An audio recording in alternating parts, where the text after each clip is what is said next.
Good afternoon, students. Welcome to today's lecture, very first lecture in your second semester. Okay, and this industrial chemical technology is one of your electives. Okay, I'll be taking both the electives for you. First elective is industrial chemical technology, and you have another elective which is advanced separation processes. So, both the electives I'll be dealing with you.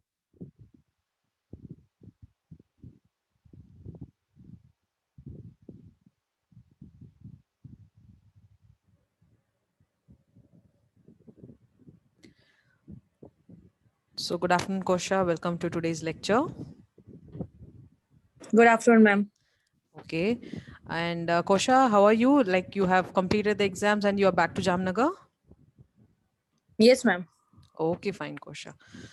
So I was telling that you have two electives. First elective is this one, industrial chemical technology, and the second elective is advanced process separation processes. These both subjects, which are offered to you as elective, will be dealt by me. Actually, there were four electives, out of which we are offering two to you. The four electives are in advanced instrumentation, nanotechnology, industrial chemical technology, and advanced separation processes. So, as a panel, we all felt with the industrial expert that these two will be comparatively important for you and it will be useful for you when you are relating to yourself as a chemical engineer. So, that's why we have selected these two electives for you. The first one, ICT, which is industrial chemical technology, and second one, advanced separation processes. So this one, today it is industrial chemical technology slot. So I'll just introduce the syllabus for you. This is basically all the chemical processes, all the bulk chemicals, all the other processes associated with chemical engineering and its manufacturing.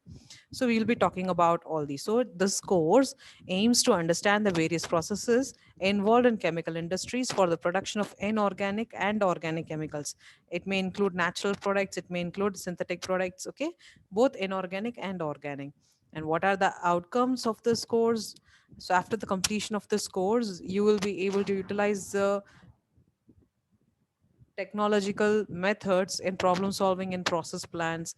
You'll be able to analyze the process flow diagrams, which is nothing but the PFD. Then you will be able to demonstrate a knowledge on the importance of various unit processes and unit operations involved in industrial processes. Then you will be able to build a bridge between the theoretical and practical concept used in the industry.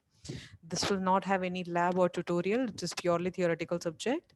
You will have three theoretical classes supposed to be, but we are going to have two, and this will carry 3 credits. This paper is going to carry 3 credits. The contents which we will be covering by this course are chlor-alkali industries, in which you will be seeing an overview of manufacturing of soda ash, chlorine and caustic soda, then some major engineering problems and process economics in its manufacturing process. Okay, so first chapter is very simple. You are going to talk about soda ash, caustic soda, and chlorine soda. Okay, so these are the three things that we are going to talk in the first chapter. Second chapter will be on sulfur and silicate industries. So, my mining of sulfur, we'll be talking about the fresh process. There are different sources of sulfur, like which, if you have any rocks or sediments, what type of sources you have for sulfur. Then manufacture of sulfuric acid. Either we will go for DCDA process, that is double contact double absorption process, or in general contact process, that is wet contact process. So we have 2 3 processes for production of sulfuric acid. And since it is silicate industries, we will deal with glass and cement, because for both glass and cement industry, silica forms a major raw material. So we'll be talking about sulfur and silicate industry. Sulfur, mainly the source, and the manufacturing of sulfuric acid. Sulfuric acid forms almost 63% of the solvent being used in any industry. You take it pharma or you take any other industry, almost 63% of the solvent is sulfuric acid. There, solvent in the sense the acidic solvent which you use is sulfuric acid. So it's highly used and highly demanded chemical. And glass and cement, they are the most common utility that we require. Then we have, just a minute, students.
So that was in the second chapter, and the third chapter we will move into the fertilizer industry, because it is one among the most important industries in India, because India being an agricultural country, and we are aligning towards fertilizer, either let it be bio or let it be chemical fertilizer, we require fertilizer.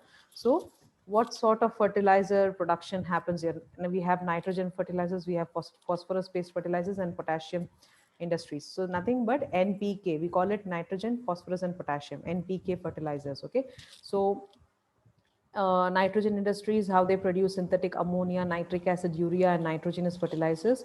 Then phosphorus industries, mainly how is the elemental phosphorus produced, phosphoric acid, superphosphate, and triple superphosphate. Then potassium industries, what is potassium chloride and potassium sulfate, how it is produced. Then you have the fourth chapter, which will be dealing about the natural products like the edible and essential oils. Then we will talk about the soap and detergent manufacturing, glycerine, pulp and paper, starch and derivatives, and sugar. So in sugar, we will touch upon the fermentation process. Okay, so these are the natural products.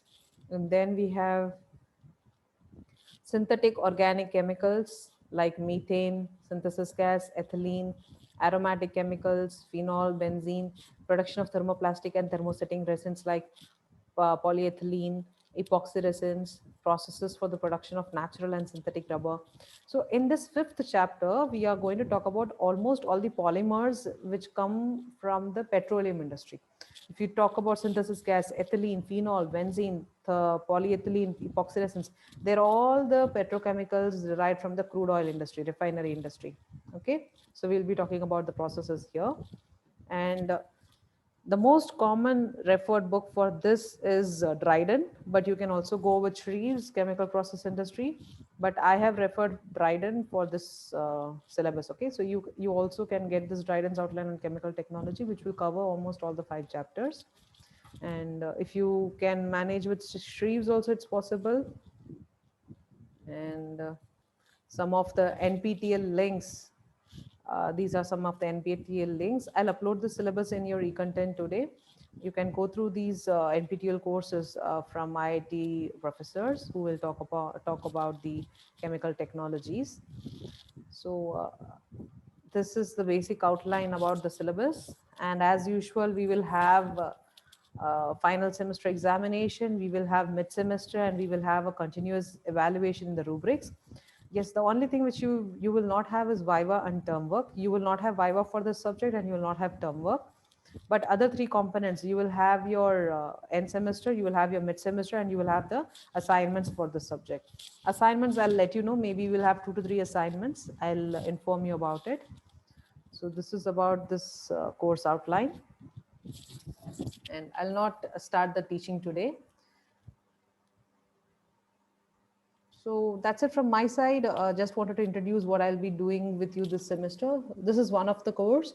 The second course is APC, Advanced, not APC, sorry, ASP, Advanced Separation Processes. I'll introduce it in the respective subject lecture.